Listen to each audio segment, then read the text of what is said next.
ஜாதகத்திலிங்க 12 ராசி கட்டங்கள் இருக்கு இல்லைங்களா? அந்த 12 ராசி கட்டங்கள்ல ஏதாவது ஒரு கட்டத்துல லா அப்படின்னு போட்டு அதுதான் லக்னம். அந்த லக்ன பாவத்திற்குரிய கிரகம், லக்னாதிபதி கிரகம் லக்னத்திலிருந்து 6ஆம் பாவத்தில் இருந்துச்சுன்னு வைங்க. லக்னத்தை நீங்க 1ன்னு எண்ணிக்கணும். லக்னம் 1, அதுக்கடுத்து 2, அதுக்கடுத்து 3, அதுக்கடுத்து 4, அதுக்கடுத்து 5, அதுக்கடுத்து 6. அந்த 6ஆம் பாவத்துல லக்ன பாவத்திற்குரிய கிரகம் இருந்துச்சுன்னு வைங்க.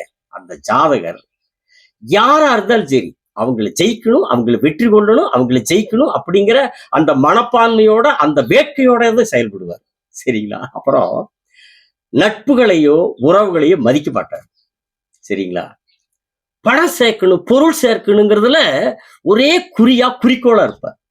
வாழ்க்கை ஃபுல்லா பணம் சேர்க்கணும் குறியா இருப்பார். அது தேவைதான் இல்லைங்களா? பணம் இல்லாம இந்த உலகத்துல வாழவே முடியாது இல்லைங்களா? அடுத்ததா பாத்தீங்கன்னா, யாரா இருந்தாலும் அவங்கள குறை சொல்லிட்டே இருப்பார்.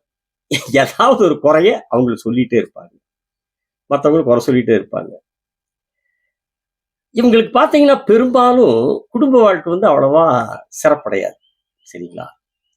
கடனோ அல்லது நோயோ ஏதாவது ஒண்ணு அவங்க வாழ்க்கையில இருந்துட்டே இருக்கு. நோய் எதிர்ப்பு சக்தி குறைவா இருக்கு. லக்னாதிபதி 6ஆம் பாவத்தில் இருந்தா நோய் எதிர்ப்பு சக்தி குறைவா இருக்கு. சரிங்களா? வீட்டுல வளர்க்கக்கூடிய செல்ல பிராணிகள் இருக்குது இல்லைங்களா? அந்த செல்ல பிராணிகள் மேல ரொம்ப பிரியமா இருப்பாங்க. ரொம்ப பிரியமா இருப்பாங்க. இது லக்னாதிபதி 6ஆம் பாவத்தில் இருக்கிறவருடைய ஜாதகருடைய செயல், இயல்பு. சரிங்களா? இது பொதுவான விதி. அப்புறங்க ஒரு முக்கியமான விஷயம், எங்கிட்ட ஜாதகம் பார்க்கறவங்க எல்லாருமே தொடர்பு கொண்டு வாட்ஸ்அப்லயோ அல்லது போன் மூலமாவோ எவ்வளவுங்க கட்டணம் அப்படின்னு கேட்டுட்டு எங்கிட்ட ஜாதகம் பார்க்கறாங்க. அதனால இந்த வீடியோவில் எல்லாத்துக்கும் தெரியுற மாதிரி சொல்லிடுறேன். 500 ரூபா தட்சணை கட்டணம் வாங்குறேன். சரிங்களா? 500 ரூபா தட்சணையை வாங்குறேன். Phone number, WhatsApp number, GPay number எல்லாமே ஒரே நம்பர் தான். 78 45 170 353 7845 170 353. சரிங்களா? வணக்கம்.